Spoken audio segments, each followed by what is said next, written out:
I'm relocating to Los Angeles with my fiance, who is 22 years old, and I'm leaving you. Our joint account has already been cleared off, hee hee.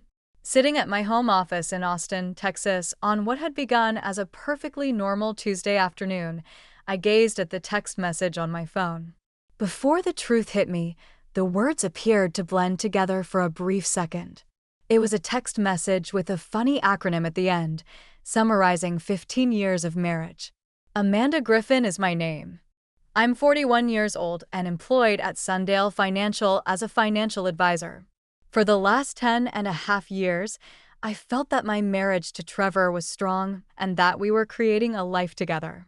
We had our beautiful house in one of Austin's most desirable neighborhoods, joint savings accounts, retirement plans, and what I thought were shared dreams for the future. But as I read that text message again, I felt something unexpected wash over me, not devastation, not shock. Instead, I felt a strange sense of calm, almost like relief.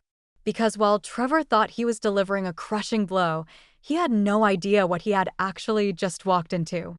I set my phone down on my mahogany desk, next to the stack of legal documents I had been reviewing just moments before his text arrived. The irony wasn't lost on me. There, spread across my workspace, were asset protection papers, trust documents, and financial statements that told a very different story than what Trevor believed he knew about our finances. 3 months ago, I had started noticing things. Credit card charges at expensive restaurants when Trevor claimed to be working late, receipts for jewelry I never received, phone calls that ended abruptly when I walked into the room. The classic signs that every financial advisor warns their clients about when discussing asset protection during marital difficulties. But I'm not just any financial advisor. I specialize in helping clients protect their wealth from exactly the kind of situation I found myself in. So when the red flags started appearing, I didn't confront Trevor with tears and accusations. Instead, I did what I do best. I protected my assets. I picked up my phone and typed back a simple response, "Best wishes." Then I smiled. Trevor had always underestimated me, treating my career as some cute hobby rather than recognizing that I managed portfolios worth millions of dollars.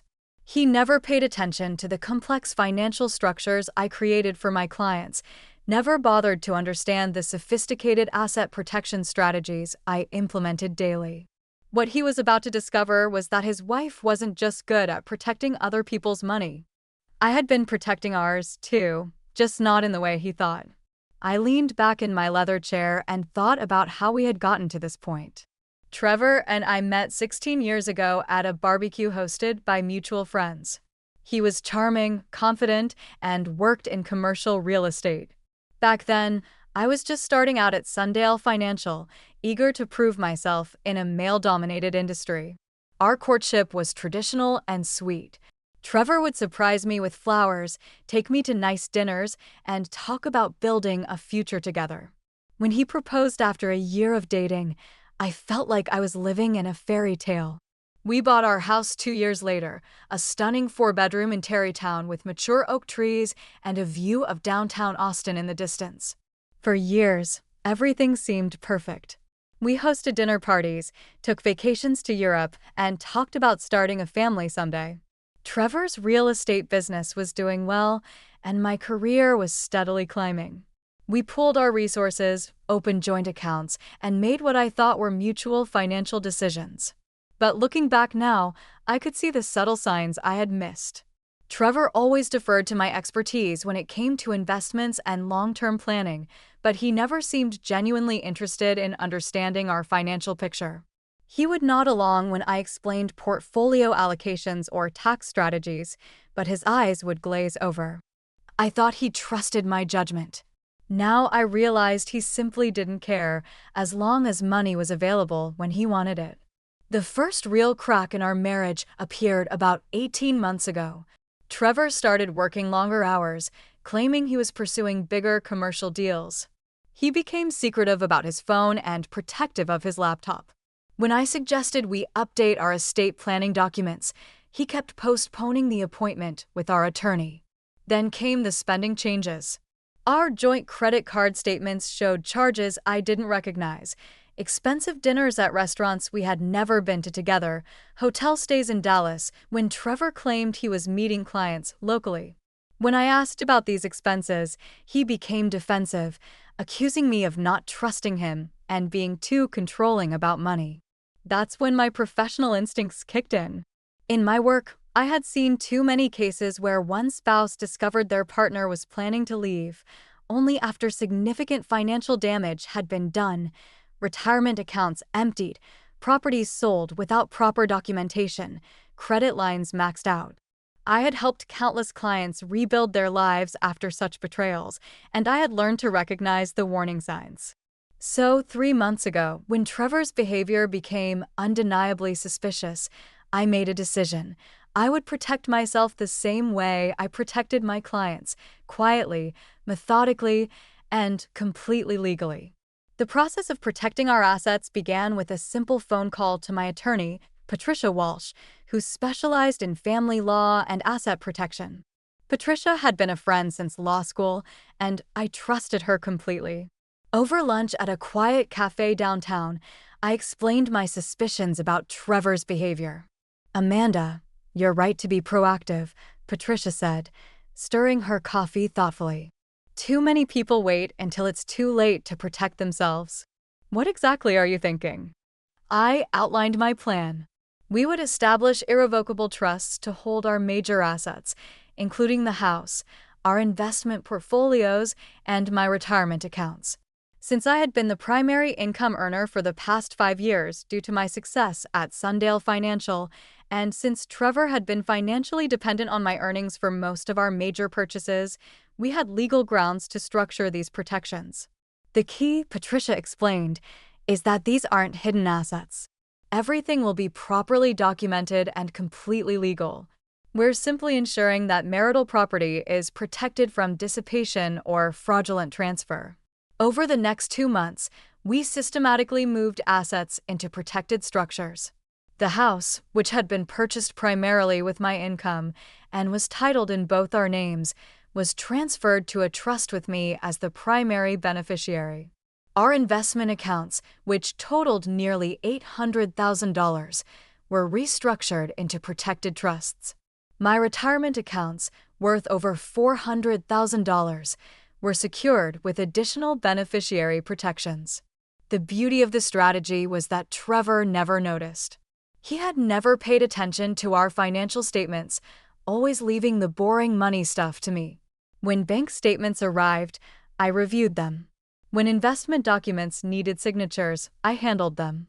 Trevor's disinterest in our financial details, which had once frustrated me, now worked perfectly in my favor. We left only the joint checking account untouched, keeping about $15,000 for monthly expenses. To Trevor, this account represented our entire financial picture. He had no idea that it was barely a fraction of our actual wealth. During this time, Trevor's behavior became even more erratic. He started talking about needing space and mentioned taking a solo trip to Los Angeles to explore new business opportunities. He bought new clothes, joined an expensive gym, and began working out obsessively. The signs were all there, but I simply continued with my daily routine, processing financial documents and meeting with clients while secretly securing our future. 3 weeks ago, Trevor announced he was taking that Los Angeles trip. He was gone for a week, during which time I completed the final asset protection documents. When he returned, he was distant and distracted, barely making conversation over dinner. I knew something was coming. What I didn't expect was that he would be so careless about how he delivered the news. A text message after 15 years of marriage. A text message with internet slang. Now, as I sat in my office reading his message for the 3rd time, I realized that Trevor had just made the biggest financial mistake of his life. I spent the rest of that Tuesday afternoon working as if nothing had happened. I reviewed client portfolios, returned phone calls, and attended a team meeting about quarterly performance metrics. My colleagues at Sundale Financial had no idea that my personal life had just imploded via text message. Around 6 p.m., my phone started ringing. Trevor's name appeared on the screen, but I let it go to voicemail. Then he called again and again. By the fifth call, I decided to answer. "Amanda, we need to talk." Trevor's voice was tense, lacking the confident smugness I had expected. "I thought your text message was quite clear," I replied calmly, still sitting at my desk. "You're leaving for Los Angeles with your girlfriend. You've taken our money. What else is there to discuss? Look, I know this is sudden, but I've been unhappy for years. This isn't just about Madison. She's just helped me realize what I want in life. I deserve to be happy, Amanda." "We both do." "Madison? So that was her name." I made a mental note while keeping my voice steady. "I understand. I hope Los Angeles works out for you." The silence on his end stretched long enough that I wondered if the call had dropped. Finally, Trevor spoke again, and now I could hear confusion in his voice. "You're taking this awfully well. I thought you'd be more upset." "What would you like me to say, Trevor? That I'm devastated? That I'm going to beg you to stay? We're both adults. If you found someone who makes you happier, then you should be with her." "Well, yes, I'm glad you're being mature about this. I was worried you might try to make things difficult." I almost laughed at that. If only he knew how difficult things were about to become for him. "I have no interest in making anything difficult. You've made your choice, and I respect that. When are you planning to leave?" "Actually, I'm already in Los Angeles. I flew out this morning after I sent you that text. Madison and I are looking at apartments in West Hollywood. It's incredible out here, Amanda. The weather, the opportunities, the lifestyle. I should have done this years ago." So he was already gone, already spending our money, or so he thought. That sounds wonderful. I'm happy for you both. There's one thing, though. Trevor's voice took on a more serious tone. "I'll need access to our other accounts. The joint checking account I cleared out was great for initial expenses, but we'll need more for a deposit on a decent place and to get established out here." And there it was, the moment I had been waiting for. "What other accounts, Trevor?" Another long pause. "What do you mean, what other accounts?" "Our savings, our investment accounts, the money market account, all of it. I know you handle the financial stuff, but I'm entitled to half of everything." I smiled, grateful that he couldn't see my face through the phone. "Trevor, I'm not sure what you're referring to. We have the joint checking account, which you said you've already emptied. As for other accounts, well, those are held in various trusts and protected structures for tax and estate planning purposes." "Surely you remember signing those documents." "What documents? What are you talking about?" "The trust documents, the asset protection papers, the estate planning updates. We discussed all of this, remember? You said you trusted my judgment with the financial planning and that you didn't need to worry about the details." I could hear Trevor's breathing becoming more rapid. "Amanda, I need access to that money. I need it now."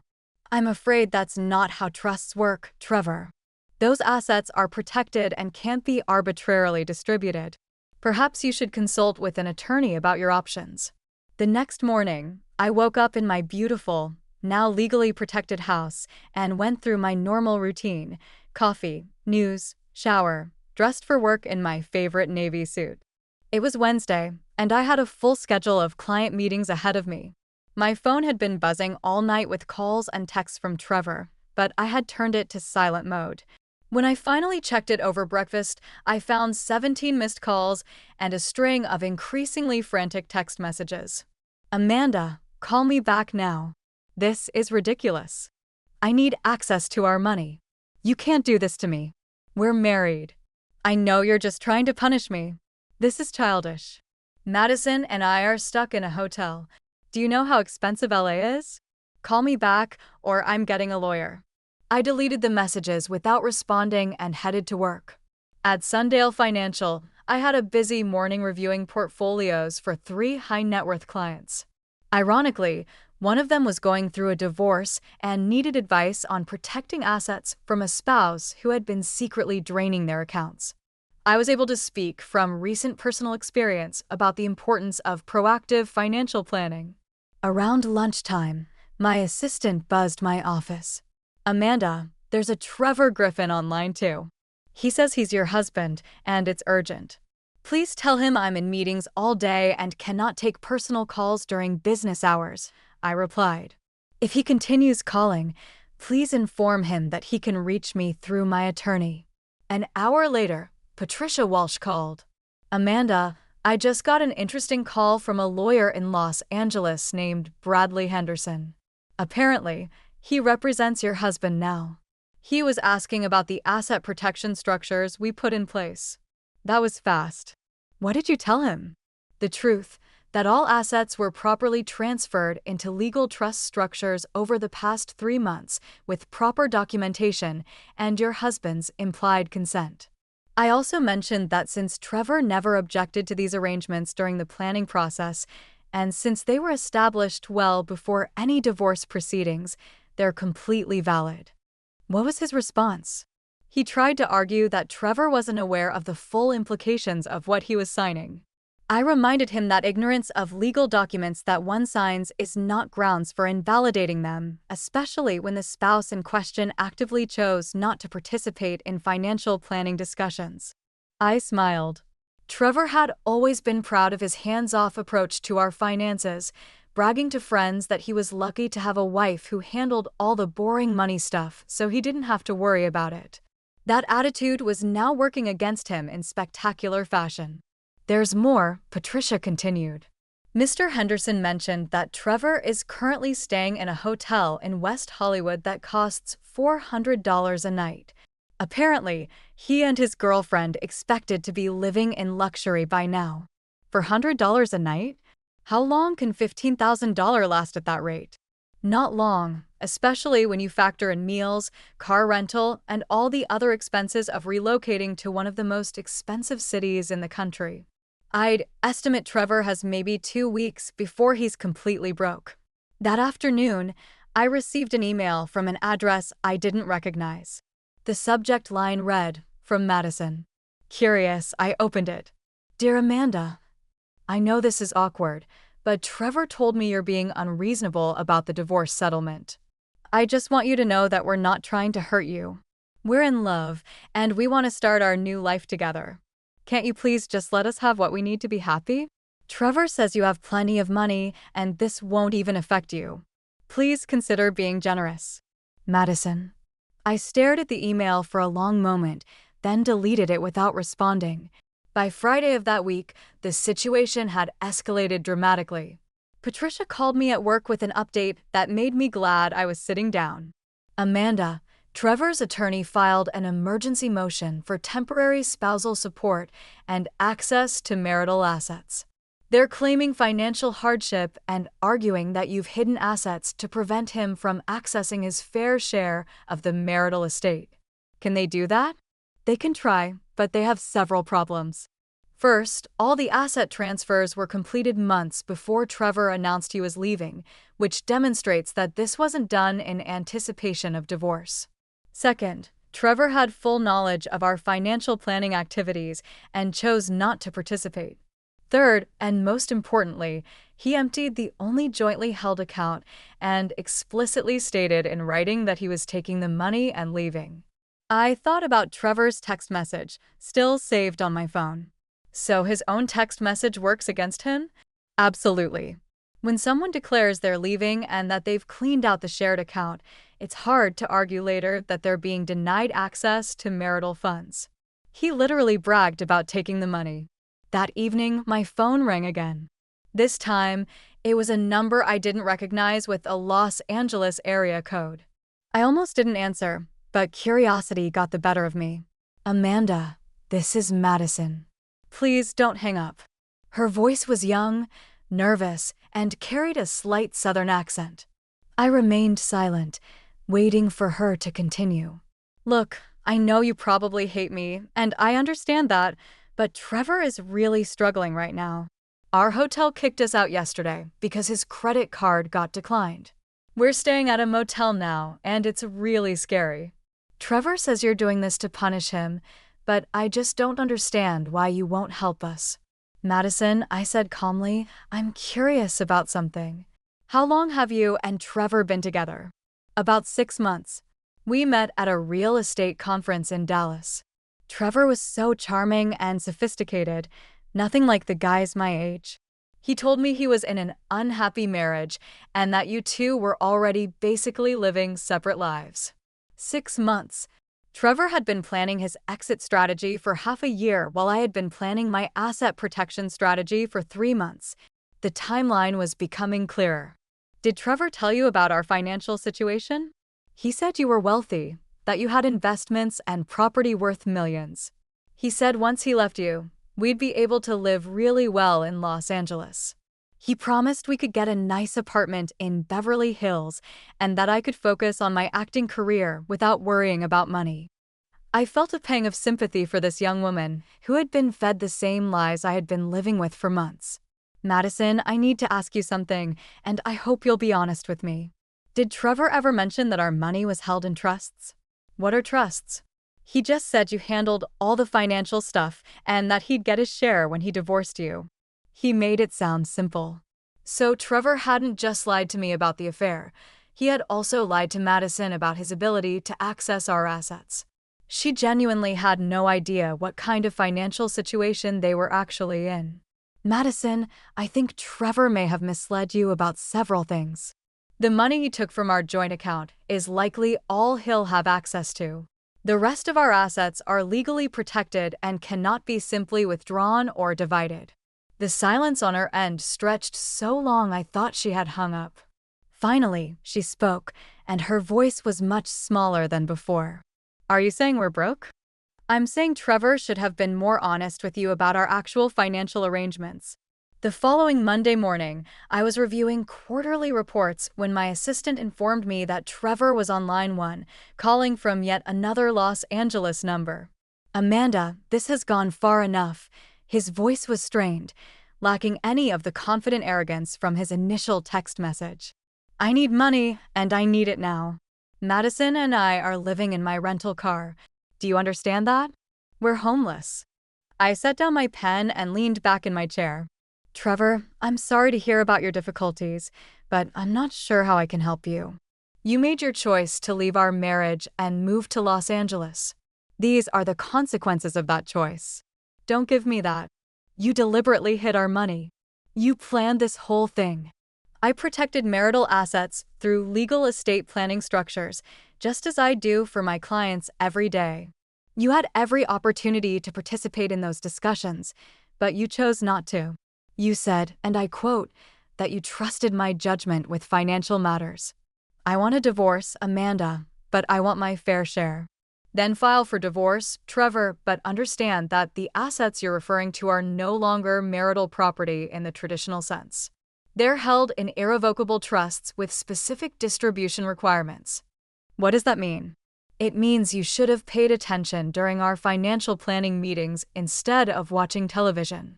It means you should have read the documents you signed instead of dismissing them as boring paperwork. The silence stretched between us before Trevor spoke again, and this time his voice was desperate. Amanda, please. I made a mistake. Madison left me yesterday. She said this isn't what she signed up for and flew back to Dallas. I'm alone, I'm broke, and I don't know what to do. Best wishes, Trevor. I hung up the phone. 2 weeks later, I received the divorce papers Trevor had filed in Los Angeles. Patricia reviewed them with obvious amusement during our meeting at her downtown Austin office. He's asking for spousal support, half of all marital assets, and damages for what he calls financial manipulation and deceit, Patricia said, flipping through the documents. His attorney is arguing that you deliberately concealed assets to prevent him from accessing his fair share. What are our chances? Excellent.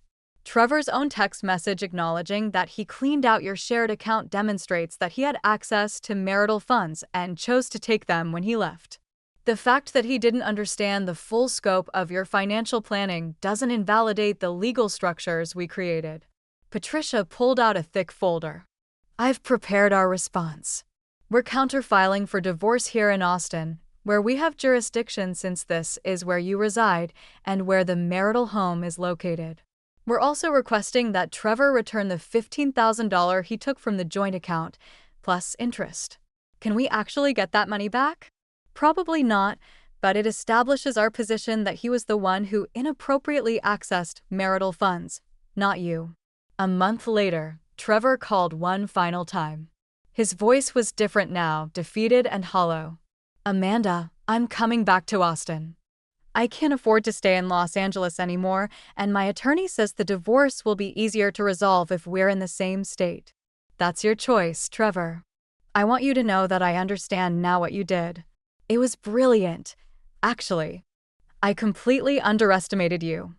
I simply protected our assets the way I protect my clients' assets every day. You chose not to pay attention to that process. Can we work something out? Some kind of settlement that doesn't leave me with nothing. Talk to your attorney, Trevor. All communication should go through legal channels now. I hung up and went back to my work, feeling truly free for the first time in months. 6 months after Trevor's text message, our divorce was finalized. He received a small settlement, enough to start over, but nowhere near the millions he had expected. I kept the house, most of our investments, and my independence. As I sat in my home office, which had become the center of my careful planning, I reflected on how strategic patience had been far more powerful than any emotional reaction could have been. Sometimes, the best revenge is simply being better prepared than those who underestimate you.